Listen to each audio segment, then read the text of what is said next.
رزق کو کھینچ کر لانے والی یہ ایک عجیب دعا ہے، اتنی بہترین دعا ہے کہ جب آپ اس دعا کو سن لو گے اور اس کے متعلق احادیث مبارکہ میں جو واقعہ مذکور ہے وہ آپ سن لو گے تو آپ حیران ہو جاؤ گے کہ آپ صلی اللہ علیہ وسلم نے کیسی بہترین دعا مانگی اور کیسے ہی اس دعا نے 2 منٹ میں اپنا اثر دکھا دیا۔ یعنی یہ ایسی دعا ہے کہ فوراً اثر کرنے والی دعا ہے۔ احادیث مبارکہ میں واقعہ اس طرح مذکور ہے کہ آپ صلی اللہ علیہ وسلم کے پاس ایک مہمان آیا۔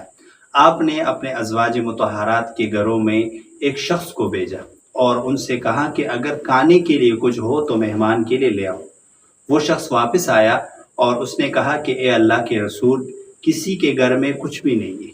جب آپ نے یہ جواب سنا تو آپ نے یہ دعا ارشاد فرمائی، یہ دعا آپ نے پڑھ لی جو میں آپ کو بتانے لگا ہوں۔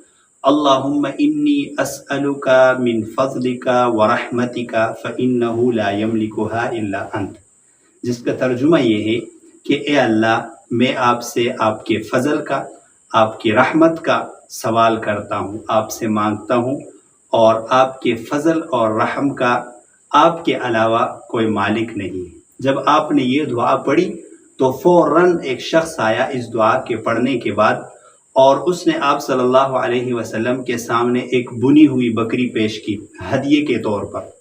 جب آپ نے وہ بکری دیکھی تو آپ نے فرمایا کہ یہ اللہ کا فضل ہے اور ہم اللہ کے رحم کے منتظر ہیں۔ تو یہ ایک بہترین دعا ہے اور اس سے ہمیں یہ بھی پتہ چلتا ہے کہ آپ صلی اللہ علیہ وسلم کا طریقہ یہ تھا کہ جب آپ کو کوئی پریشانی پیش آتی، کوئی مشکل پیش آتی تو آپ فوراً دعا کی طرف متوجہ ہو جاتے۔